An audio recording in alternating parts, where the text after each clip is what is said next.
berkumpul pada hari Minggu untuk beribadah.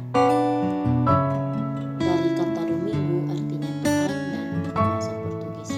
Menurut kebiasaan zaman itu selalu diadakan perjamuan bersama. Dalam perkumpulan itu, dalam Kisah Pasal 2 ayat 46, jemaat berdoa, menyanyi dan mendengarkan pembacaan dan penjelasan Alkitab. Mula-mula belum ada tata cara kebaktian yang tetap, sehingga timbullah kekacauan.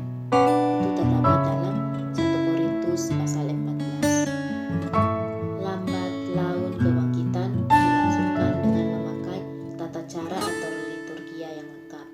Bagian pertama terdiri atas doa, nyanyian, pembacaan firman Tuhan, dan khotbah. Sesudah itu, jemaat duduk makan bersama-sama. Sajian itu dibawa sendiri, masing-masing menurut kesanggupannya. Hidangan itu dianggap sebagai lanjutan perjamuan Tuhan Yesus dengan murid-muridnya. Pada saat itu, jemaat yakin bahwa Tuhan Yesus hadir di dalam roti dan anggur itu, sesuai dengan janjinya pada perjamuan yang terakhir. Pemimpin kebaktian pada saat itu kemudian dilakukan oleh uskup saja, mengucapkan syukur atas roti dan cawan. Sebab itu, dalam gereja lama, perjamuan itu disebut Eucharistia, yaitu pengucapan syukur. Jemaat Kristen saat itu percaya bahwa Kristus sendiri sungguh-sungguh berada di dalam roti dan anggur itu. Tetapi, bagaimanakah keberadaan Tuhan itu? Kebanyakan orang Kristen tentu mengartikannya secara realitis dan logis.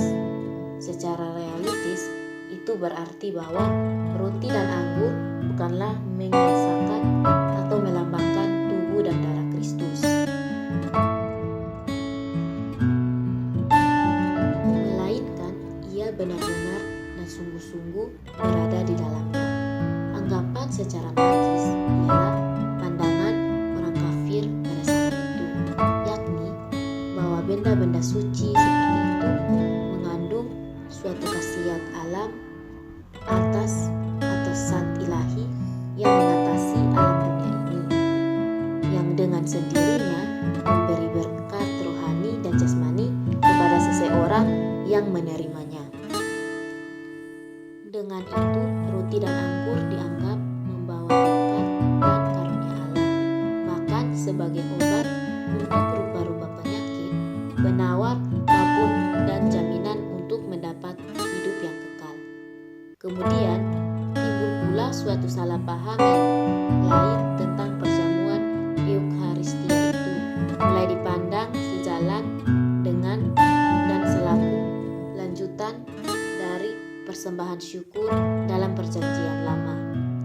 Saat itu, nama korban dan mezbah atau altar kedengaran pula. Berhubung dengan pengertian yang salah itu, tekanan berpindah dari karunia Allah kepada usaha dan amal manusia. Akibat pandangan yang salah ini ialah ajaran gereja Romawi di waktu kemudian tentang korban misa yang dipandang selaku ulangan yang tak berdarah dari korban Kristus di Golgota. Berhubung dengan sucinya Eucharistia itu, tak mungkin lagi perayaan yang kudus itu dihubungkan dengan makan bersama-sama. Hidangan belas kasihan ini, di mana saudara-saudara yang miskin turut menikmati sajian anggota-anggota yang berada, dipisahkan dari perjamuan atau Eucharistia yang suci dan teratur itu. Sejak abad ketiga, maka makan beramai-ramai itu dihentikan.